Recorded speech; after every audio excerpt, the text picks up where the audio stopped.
Good morning, class 5th, EVS Social Studies, Chapter 1, The Grasslands, Prairies. आज हम एक अलग लैंडफॉर्म समझेंगे जिसका नाम ग्रासलैंड दिया गया है। सबसे पहले ग्रासलैंड क्या है ये समझने के लिए हमें अर्थ के जोन्स को समझना होगा। जैसे हम जानते हैं 0 डिग्री लैटिट्यूड जो है वो इक्वेटर है। इक्वेटर से 23.5 डिग्री नॉर्थ, 23.5 डिग्री साउथ, ये जो एरिया है ये ट्रॉपिक जोन है। यहाँ पर बहुत तेज गर्मियाँ और बहुत तेज बारिश पड़ती है।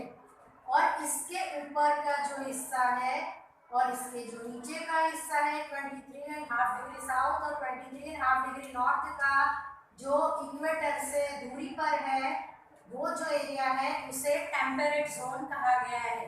बाकी जो है वो पोल का एरिया है, यहाँ का नॉर्थ पोल, यहाँ का साउथ पोल। तो जो ग्रासलैंड्स है पूरे वर्ल्ड में वो 3 जगह पर सिचुएटेड है और क्लाइमेट के अकॉर्डिंग तीनों की अपनी अपनी अलग अलग वैरायटी है। तो आज हम बात करेंगे टेम्परेट जोन के ग्रासलैंड्स की। अब हम देखते हैं इसका लोकेशन जो है यह इक्वेटर से 23.5 डिग्री के ऊपर 45 डिग्री तक जाता है और वैसे ही 23.5 डिग्री से लेकर 45 डिग्री साउथ में जाता है। तो ये जो एरिया है टेम्परेट जोन, इसकी सबसे बड़ी खासियत ये है कि ये इक्वेटर से दूरी पर होने के कारण यहाँ पर बहुत तेज गर्मियाँ साल भर नहीं पड़ती है। गर्मी के दिनों गर्मियाँ होती है और यह पोल्स से भी काफ़ी दूरी पर है, इसलिए यहाँ पर पोल्स के जितनी ठंड भी नहीं पड़ती है। तो जो लोकेशन है उसके अकॉर्डिंग यह टेम्परेट जोन के अंदर आता है। वहाँ पर कभी कभी गर्मी के दिनों में स्नोफॉल, गर्मी के दिनों में तेज गर्मियाँ पड़ती है और बारिश होती है, लेकिन सर्दी के दिनों में तेज सर्दियाँ के साथ में स्नोफॉल या बर्फ भी गिरती है। अब हम बात करेंगे different names at different places. World के बहुत अलग अलग हिस्सों में ऐसे ग्रासलैंड्स है जिनका अलग अलग एरिया में सिचुएशन होने के कारण अलग अलग नाम है। जैसे ऑस्ट्रेलिया में जो ग्रासलैंड्स है उसको डाउन्स कहा जाता है, अफ्रीका में है उसे वेट्स कहा जाता है, साउथ अमेरिका में है उसे पैम्पस कहा जाता है, नॉर्थ अमेरिका में जो है उसे प्रेरीज कहा जाता है। अब हम बात करेंगे द प्रेरीज।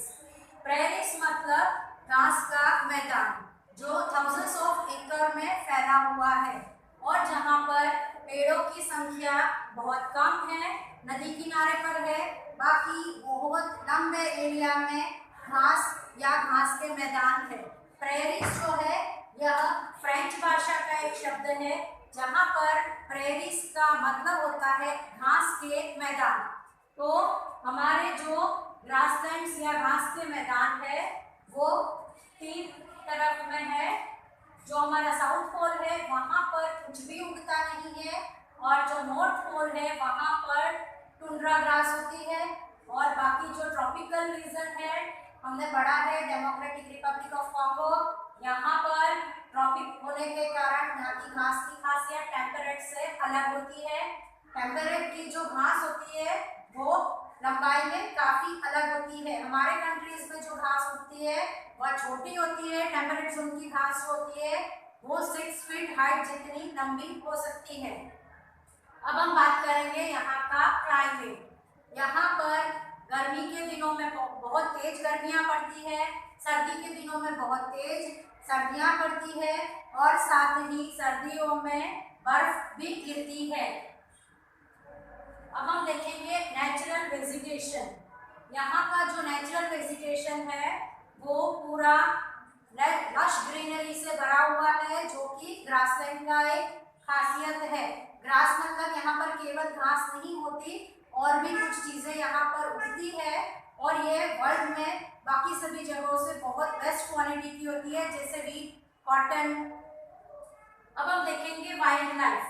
वाइल्ड लाइफ में यहाँ पर बेसिकली बाइसन या जंगली भैंसा जो होता है वह पाया जाता है। यह इसकी खासियत है कि यह इसी रीजन में पाया जाता है। इसे प्रेयरी डॉग्स कहते हैं। यह भी एक छोटे साइज का डॉग होता है। यह भी प्रेयरीज में पाया जाता है।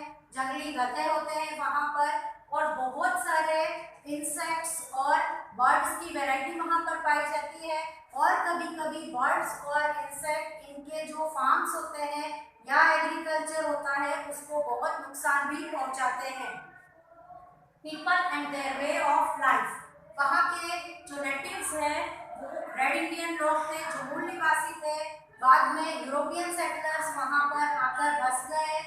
जो रेड इंडियंस थे वो बेसिकली हंटर्स थे, शिकारी थे, और जो यूरोपियन सेटलर वहाँ पर आकर बस गए उन्होंने खेती किसानी शुरू की। तब से वहाँ पर मिक्स रेसेस देखी जाती है। रेड इंडियंस और यूरोपियंस दोनों वहाँ के नेटिव्स कहलाते हैं।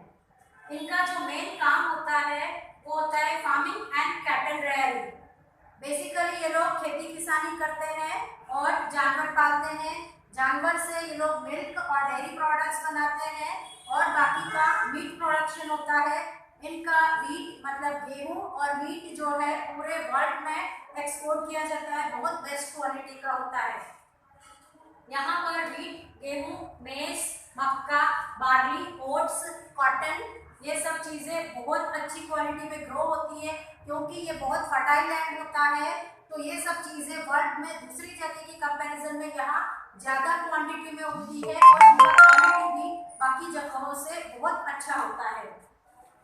Wheat basket of the world, जो प्रेयरीज है, जो घास के मैदान है नॉर्थ अमेरिका के, उसको wheat basket of the world कहा गया है क्योंकि पूरे वर्ल्ड का सबसे ज़्यादा गेहूं का प्रोडक्शन वहाँ पर होता है।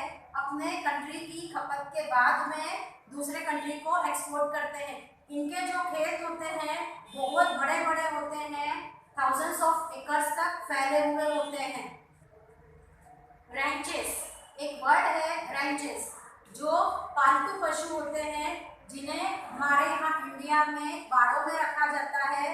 वहाँ पर प्रेरीज में पालतू पशुओं को चरने के लिए खुली जगह में छोड़ा जाता है।